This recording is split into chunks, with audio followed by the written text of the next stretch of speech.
Hello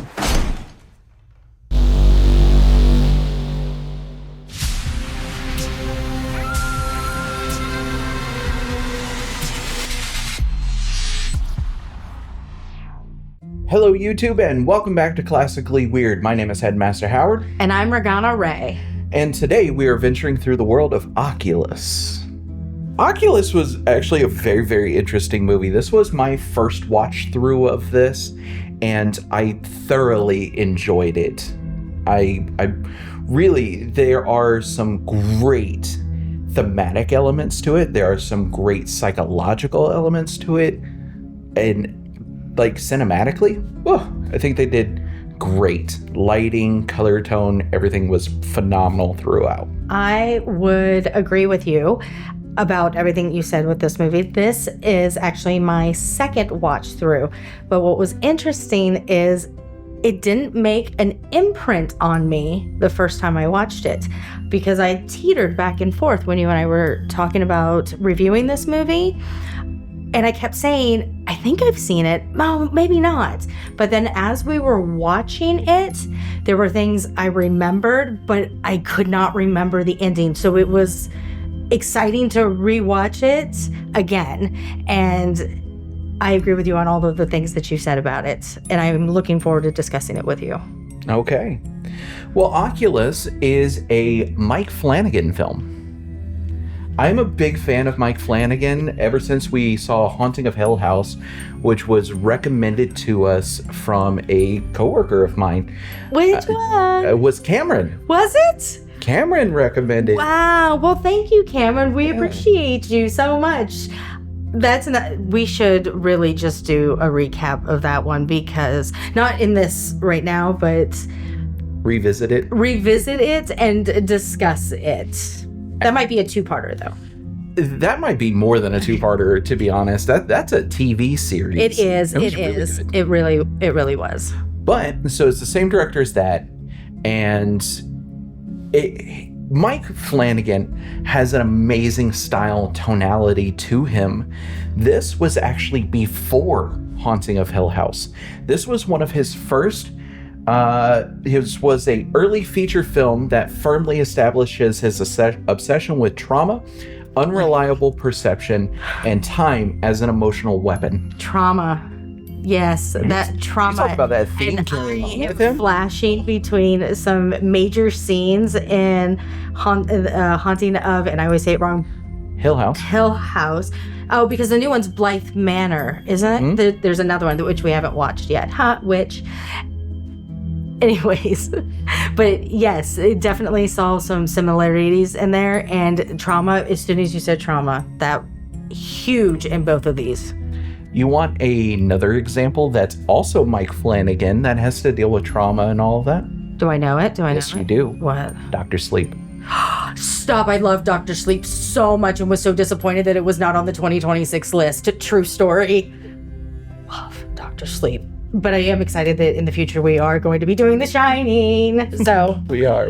Yes. Oh, Mike Flanagan is behind. That's Mike Flanagan. Thank you, Mike Flanagan, because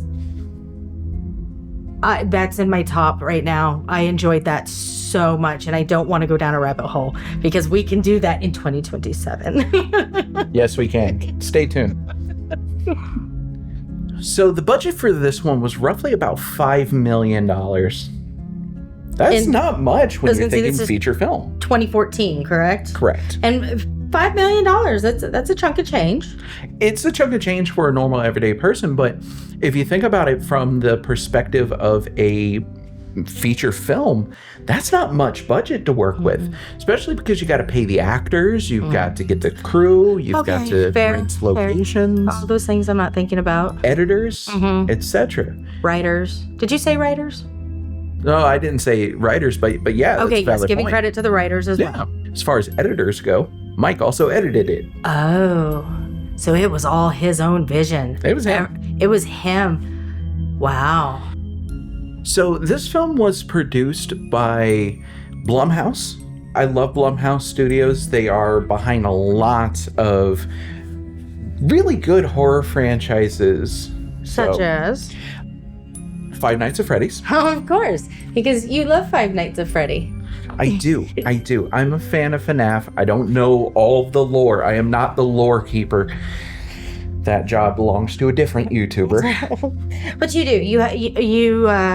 You went out of your way to have lunch at Popeyes because they had a FNAF box. So there is a level of love there. There is definitely a love of the franchise. But Blumhouse also produced Sinister. Stop! That's right! How am I in it? I should be ashamed of myself because we reviewed Sinister. But I knew that name. So Blumhouse is fun. It is a good one. Yeah. So yes, we already like their style. Here's another one for you. Insidious. I knew. See, it's like my brain does this. It flashes and it shows me their logo, but it doesn't show me the movie afterwards until you tell me. And I'm like, oh, yes. Oh, and I'm so excited. Now, this was also produced by WWE Studios. What was that? We were both so shy.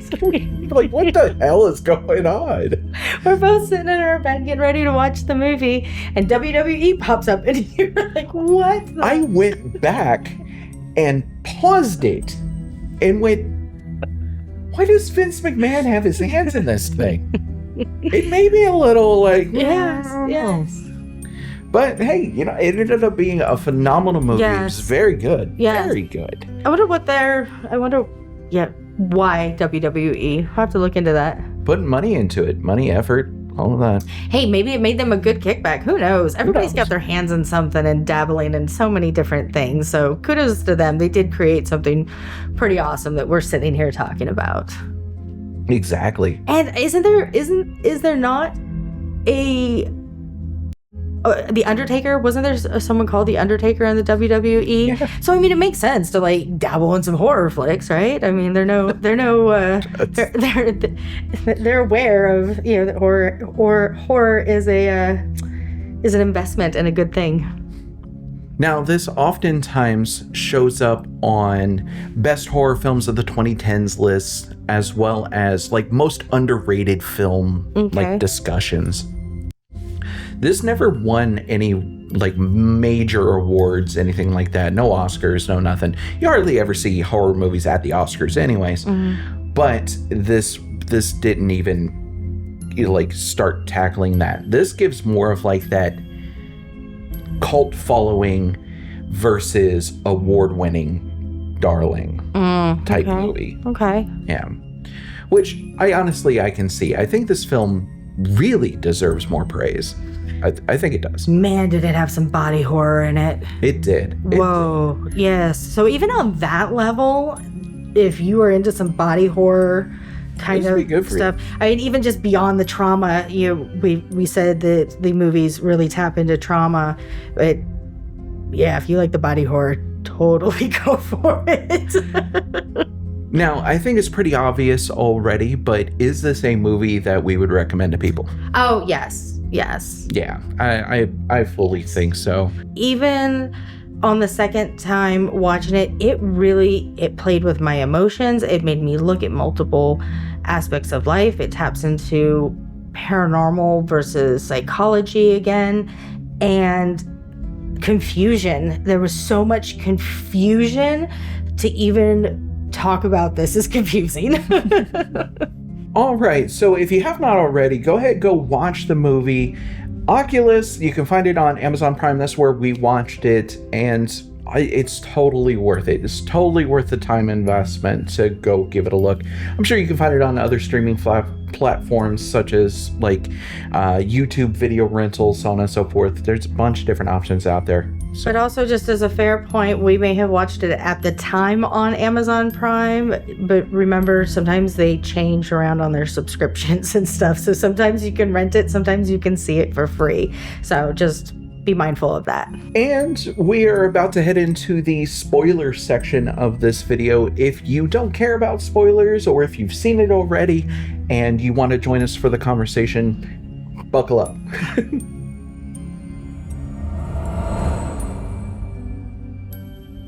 All right, my love. So I think we should start off the spoiler section here with a little bit of a plot breakdown. Nothing too crazy, just a couple paragraphs so that we all get centered back into the world of Oculus. So, after spending years in a mental institution for a crime that he insists he did not commit, Tim Russell is released and reunites with his estranged sister, Kaylie. Kaylie believes that their parents' deaths were caused by a cursed antique mirror known as the Lasser Glass, an object with a long, violent history tied to unexplained tragedies. Determined to prove the mirror's evil once and for all, Kaylie brings it into their childhood home, setting up an elaborate plan to document its supernatural behavior. As the siblings confront the mirror, the film weaves between their present-day investigation and their traumatic childhood memories, gradually blurring the lines between past and present. The mirror begins to distort perception, manipulate time, and undermine the siblings' trust in their own senses, forcing them to question what is real and what is being altered. What unfolds is a psychological descent where preparation and logic offer little protection against a force that thrives on confusion, denial, and the fragility of human perception. Yes. Thank you for that recap. Between the two main characters, Tim and Kaylie, which one did you feel more connected with? I had a feeling you were going to ask that question. At first, I connected with Tim, sympathized with him. Kaylie, I was trying to figure out because she's so adamant, passionate, and you're trying desperately in the beginning to figure out whose side is she on? Like, what is her story? And what is her goal in getting this piece of glass back? Like, what the hell? And is she crazy or...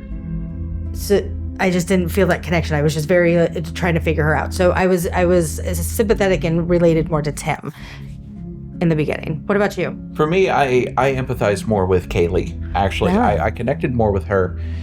Could be partially because I am a fan of Karen Gillian. So I am a fan of her, period. You did speak highly of her before we went into this movie. She was great in Doctor Who. She was great in the Marvel movies. And like, really, that could be a factor here, could be an element to it.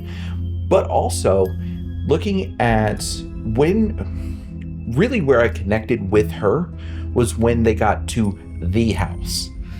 Yes. And you see the camera set up and the computers and her methodology for it. As soon as that happened, I was like, I'm totally on board for her. She was like a mad scientist. A little bit. She really was. Like, once you tuned into what she was doing, it was like, whoa, okay, you are a bad bitch. Right. and you can totally respect the amount of work and effort that she had to put into to learn the history of the glass, to piece together everything that she had, all that equipment. And what's the question I asked as we were going through? I was like, how did you afford all this? I was curious about that too. I wondered about the fiance. Did she marry into it?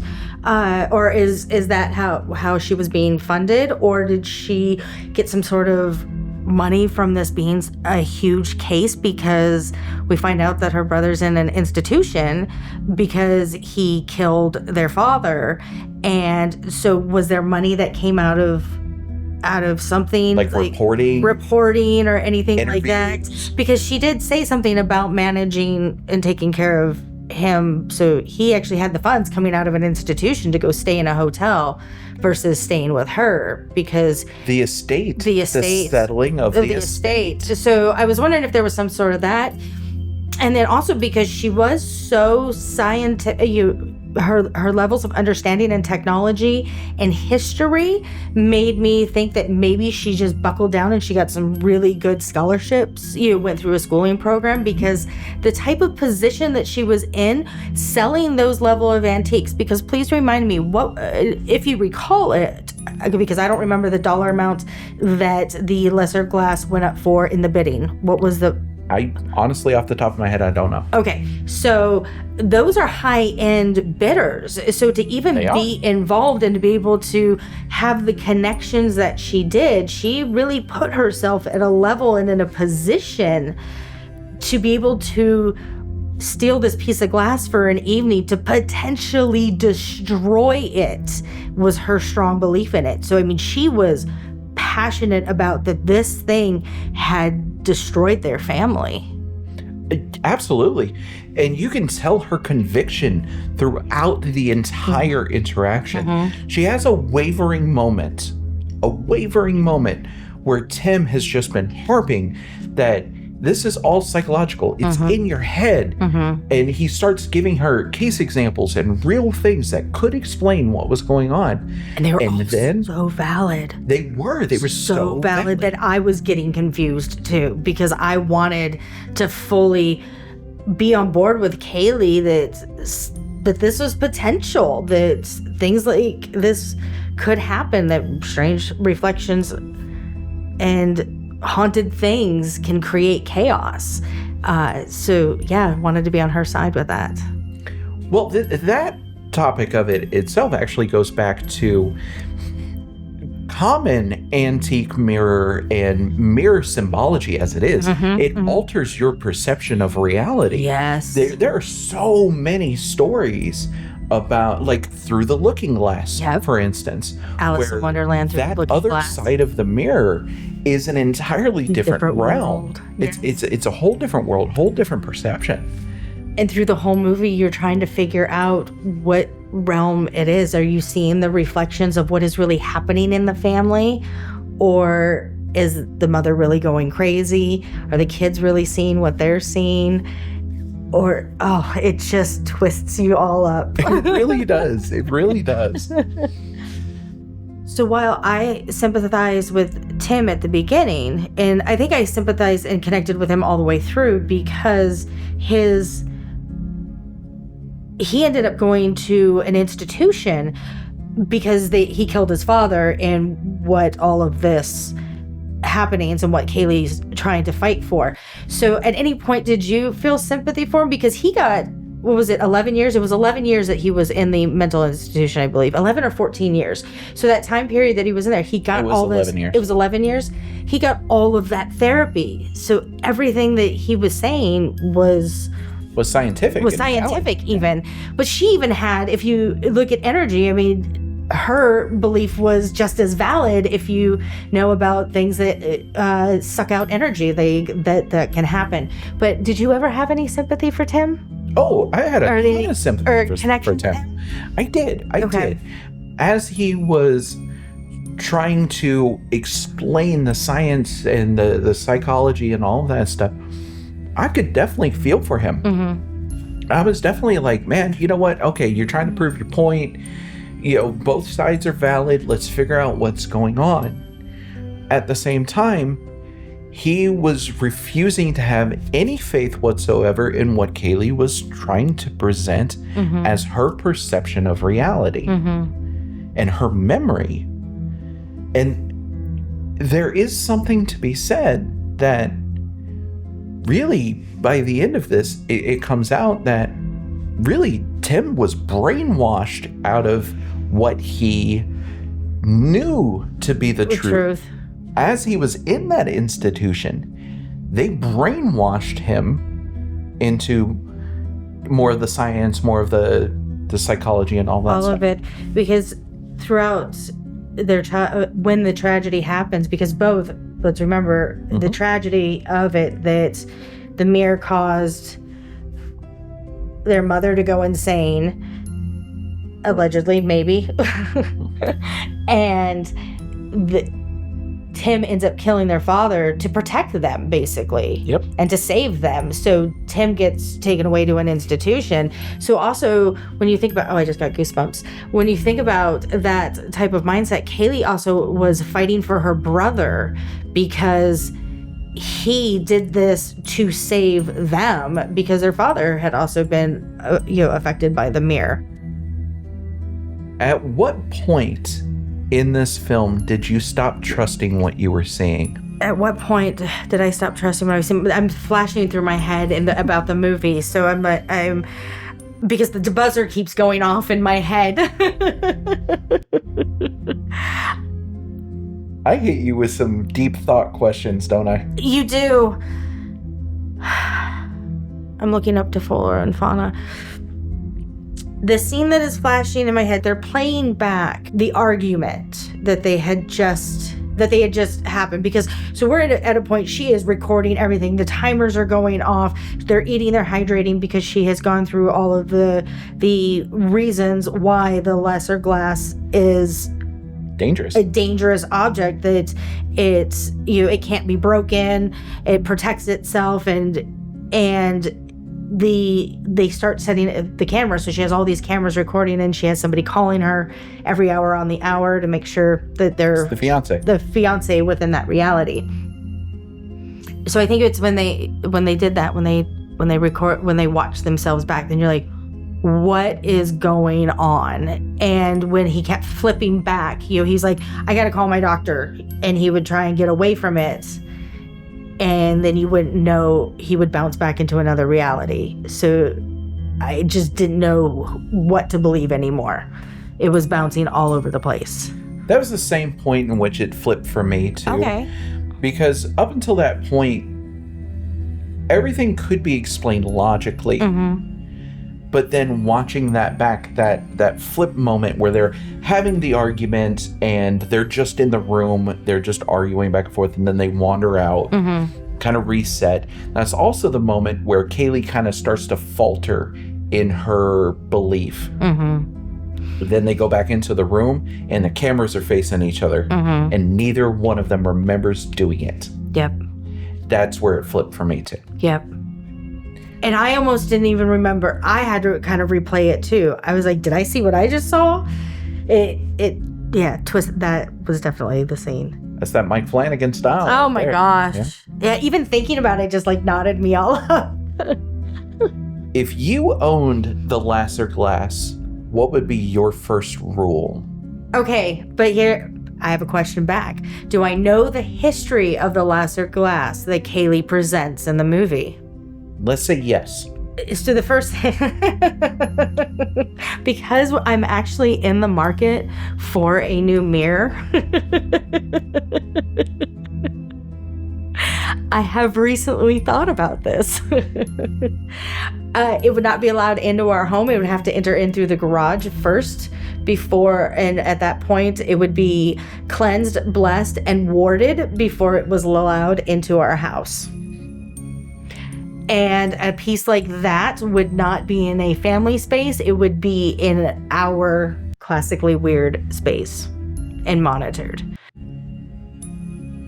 If it's the lesser glass. But, the one that I'm thinking about is actually for our daughter. So, I'm being more mindful. So your first rule would be quarantine. Okay. I wouldn't even bring it in the house. Yep. Then why would we even possess it? Where are we putting that at? We're going to turn into the Warrens and have a separate, Okay, that's where we're going. That's where we're going. That's where we're going. So, okay, fair. So you're right. I twisted that. I was thinking about our daughter. Oh, see, I think too much about our kids. So the lesser glass, yes. We have to be the Warrens first. We have to have something completely opposite, outside. I mean, separate compound. Yes, I do. I have a haunted item. But I had that haunted item when I met you, so I had already taken care of that. So I don't know that with our family right now that I want to bring any additional haunted lesser glass pieces into our home. I want to be mindful of that. All the pieces that we have here, we've already really known. If you cannot trust your perception, how do you define reality? It's my own little weird world is what I live in. Because sometimes I even struggle with reality, because there's times you'll tell me that we talked about something and I have no memory of it. So I just have to say that it is my own little weird world, because I've even said that I'm either extremely magical or I need stronger meds. What about you? For me, defining my reality comes down to my thoughts, my sense of touch, my sense of smell, and my sense of sight.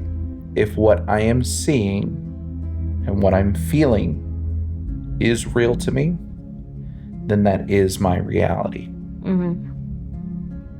So if something like this was happening, yeah, I can't really trust my powers of perception, which is what I was just talking about.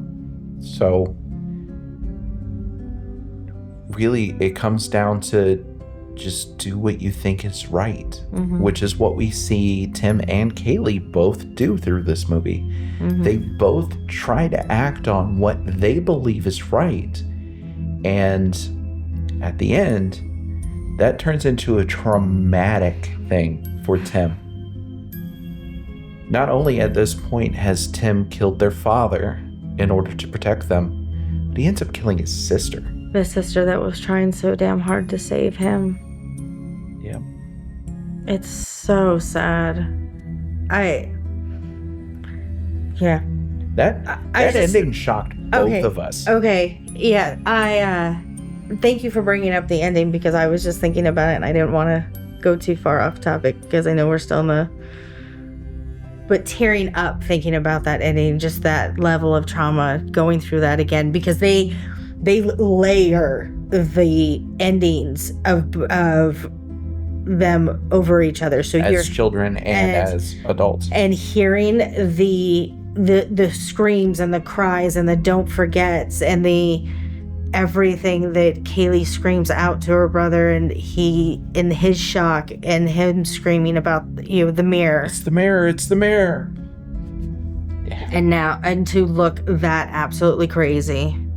And he was out for what, a day or two? And it looks like he rigged something up to kill his sister. Now, that leads me into, I have a question in theory. Will the videos show the truth that there was ever supernatural when they get them away from the house? So Kaylie says in the movie, okay, what do you think first? I think that once they get the cameras away from the house and away from the Lasser glass, which really probably is not going to happen for a while. All of that is evidence. Yes. All of that is evidence.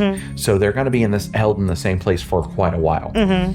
But once that happens, it's still going to show them having psychosis, because what the Lasser glass does is it changes the individual's perception. It does not change what the actual reality is. Because how many times did they have a flashback of some sort and then it cuts out and they're just standing in an empty room? Several times throughout the movie. It changes the individual's perception, not the actual reality. And the cameras are recording the actual reality, which is why when they have that argument and they end up facing the cameras together, they didn't perceive it, but the cameras caught it. Okay, but the scene where you find, unfortunately, that Kaylie has been slaughtered, and what camera angle would have caught that? Would it have shown where was he? It would have shown where he was when that happened. But if it was rigged, I mean, how do you ever prove it that it wasn't him? You don't. Oh my God. So the camera was up in the corner of the room. It's the same camera that showed them pointing the cameras together. Okay. So it's the same angle, which honestly I think is why they showed that angle to begin with, to establish that it was there. Okay. So they established that that camera angle was there with that argument scene, and then the scene at the end where it shows Tim killing Kaylie. Did he really do it though, or was it the? Yes. In reality, he actually killed his sister. But how? It was the machine. He didn't hold her. I don't know. See, I'm still so confused. He turned the switch. And while she was standing. Bam. We have it on recording, her explaining the whole setup. So it looks like he premeditated, got up, went over to it, flipped the switch. Bam. It's only going to condemn him more. That's so sad. It's so sad because he's looking at a life sentence now. And is because of an antique piece of furniture. Allegedly. Because of an antique piece of furniture, he's looking at a life sentence. Oh, man. And is his life sentence going to be back in the mental asylum, or is it going to be prison at this point? It's probably going to be prison with mental health services. It is. It's heartbreaking. That whole ending is just. Do you think that any person could actually outsmart this mirror? Oh. Because of its capability of altering your reality and your perception, do you think that any person would have the capability of doing so? I'll even do you one better. Do you think that or rather, I'll make this easier for you. Do you think that any even character, human, whoever, whether it's a superhero of some sort? Oh, no, you didn't make that any easier. Wonder Woman could do it. Amazon goddess could do it. See, the first one that came to my mind, I went with it, okay? But now I kind of feel like, well, yeah, because didn't she have some badass punches? But could a deity do it? I mean, what do we got? We got Zeus out there taking the lightning bolts to it.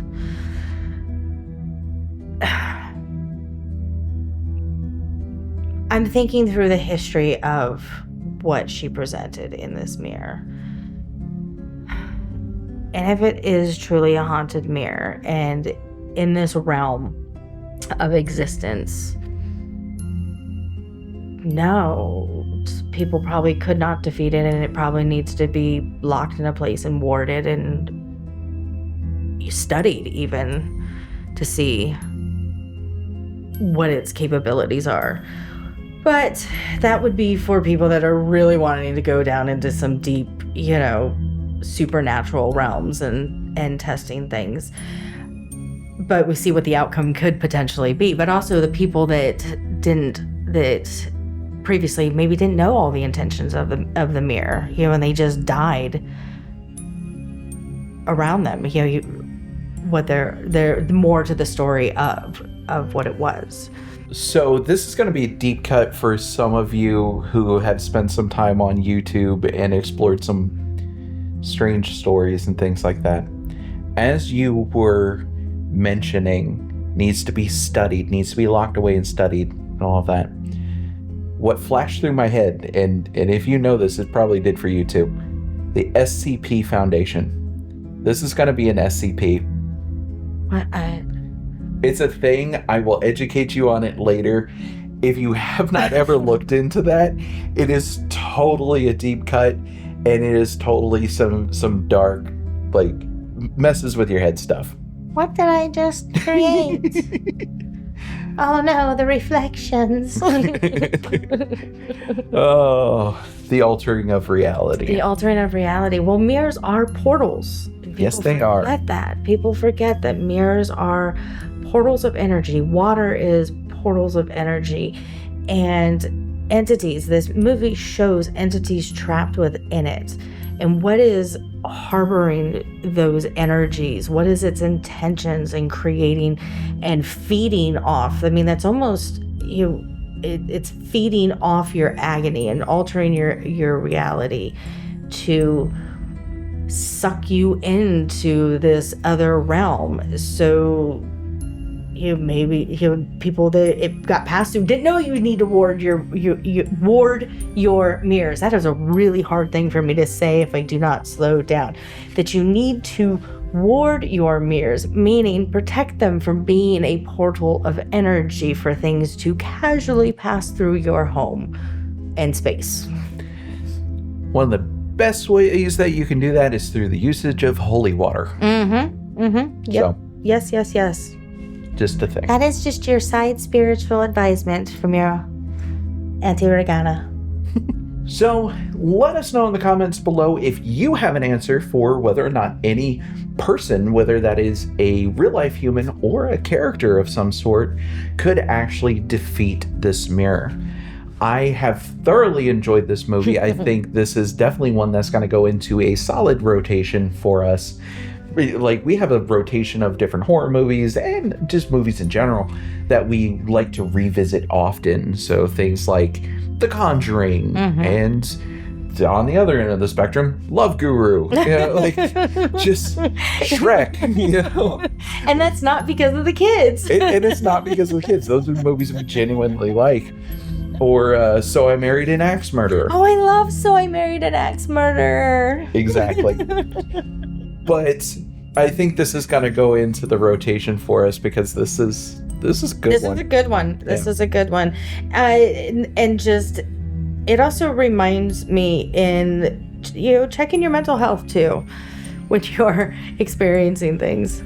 On that note of checking your mental health and all of that, if you are struggling with your mental health, so on and so forth, definitely go seek help and definitely know that people do care about you.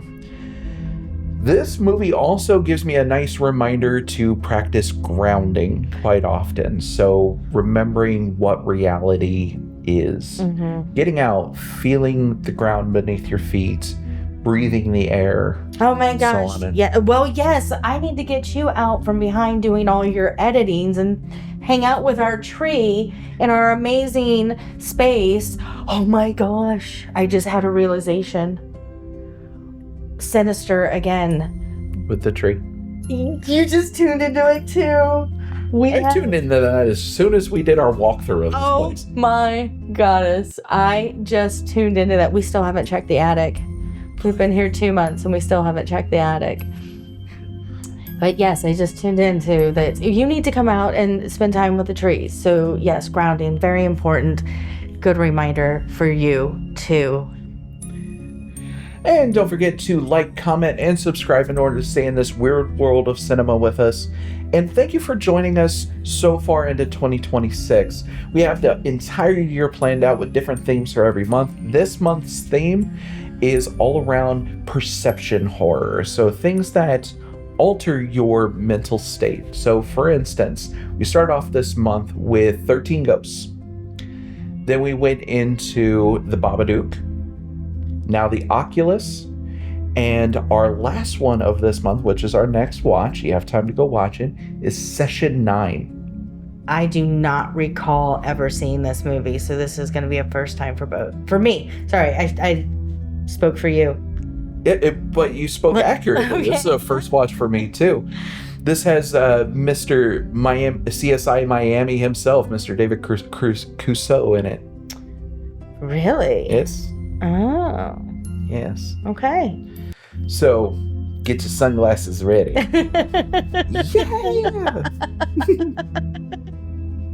Nice. So, Session 9 is up next on the list. Next month, we dive into an entirely different topic. And what is that topic? The theme is madness and moral collapse. Madness and moral collapse. Oh. So you've got The Shining coming up. Oh my goddess. Okay. You've got The Exorcist. Oh my god. Okay, let's go. Saint Maud.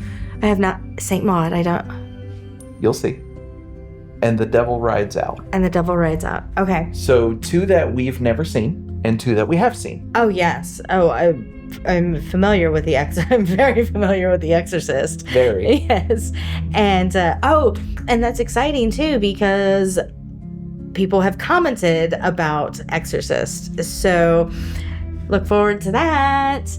And yes, and The Shining. Oh my goodness. And I just had a huge shout out and love to Dr. Sleep. Oh, exactly. If anything, if you've watched this far because you adore me, watch Dr. Sleep. It's so good. And I know 2027 we have to talk about it because it'll also piggyback on this Shining. So let's go. Okay, I'm excited. Let's go. All right. And until next time, stay weird.